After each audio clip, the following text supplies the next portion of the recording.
All right, I want to do a quick video on how to stay organized because it can, as you continue to add more and more keywords, it can feel a little bit overwhelming. One of my projects inside LowFruits has 32,000 keywords in it. And the way to stay organized is using something that they have called lists. So let me just show you how you would do that. So you remember we came over here to clusters. Let's go back to the cluster.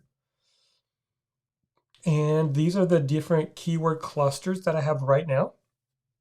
And so in the last video, we talked about selling sports cards on eBay as a great one to go after.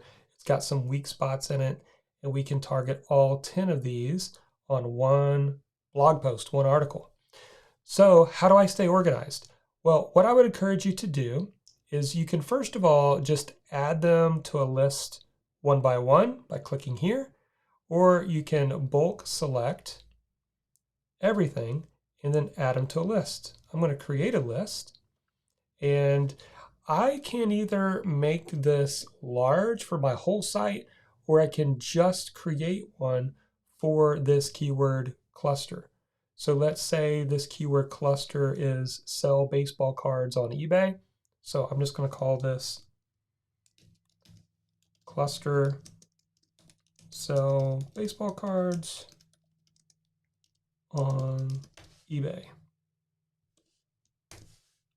Create. Now I have that here. So when I come back over here, I might have to refresh it. Let's just refresh it. And let's do bulk selection again. And now I want all these to go in my cluster on sell baseball cards on eBay. All right. Even though I have it here, this can help you stay organized. And the reason for this is because now you can see the check mark. It used to have a star. Now it has a check mark. So that helps me to know that I've already made the decision to create an article for this. And the reason why I think that's important is because if you go back here to all, remember we got 2,300 keywords over here. And what we are trying to do is make sure that we're not creating this, we forget after 10 or 20 articles and we start creating the same articles. We want to avoid that, right? And the way that we do that, if I just were to search baseball cards, you can see here it has a check mark, right? And if I just do baseball, let's see if it has more. Let's do cards on eBay. Okay, so you can see, I haven't added this to a list or this one. Wait a minute, I have done this one. It is hard to sell. Is it hard to sell cards at eBay? So I already know that that one's already in my plan to create an article, or I've already created one. Now, one really cool thing once you do clustering is if I actually click on this, what it'll do is it will show me if this particular keyword is already a part of a cluster. Now I'm zoomed in, so this is a little wonky, but if I take this out, you'll see that is it hard to sell cards on eBay? It is in this cluster. And what's cool about this is now I can click on this and it'll take me over to the cluster that it's in. If I go back to all, one more thing that I wanted to show you that it's a little bit more advanced, but you can attach your domain.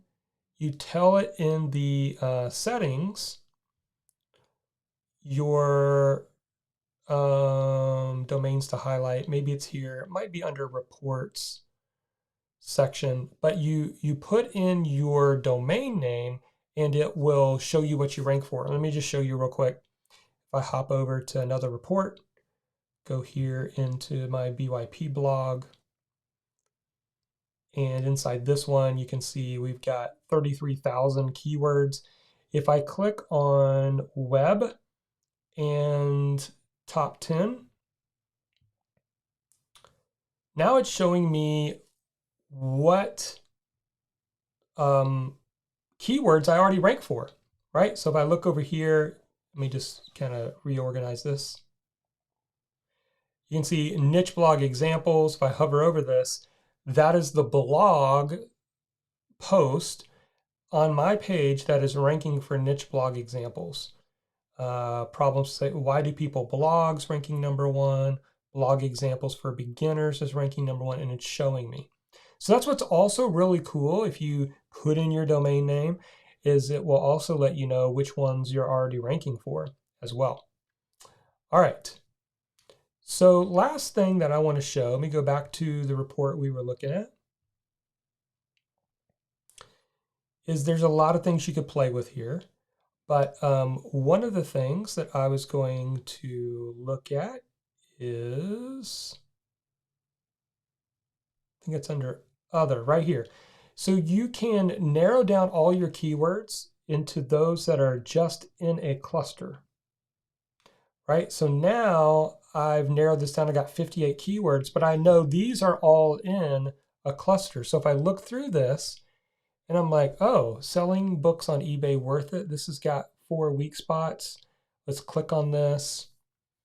And then we'll be able to click over and see, oh, this is the cluster that it's a part of.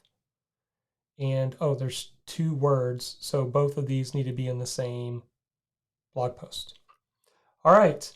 There's much more that I could probably share with you about the tool, but those are the most important things. You've gone through the process of finding keywords for free with their search volume. We've showed you how to analyze the keywords so you could find the low-hanging fruit. We've showed you the extra step that many bloggers don't take and how to cluster them, and then how to organize them on a list. So again, if you have not grabbed your account, click on the link right below this video. Even if you just use the free keyword research tool to get keyword ideas and volume, you should definitely check it out.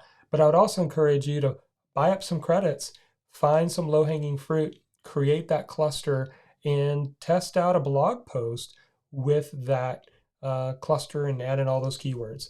That's what I do. That's where my energy is right now, is using this tool, blogging almost every day into the different blogs that I have, and using a tool like this to help me do a lot of the research for me. All right, so I hope that was helpful. If you got any questions, of course, you can ask below the video, but there you go. Now you know how to do effective keyword research and find that low-hanging fruit. Jump in and get started.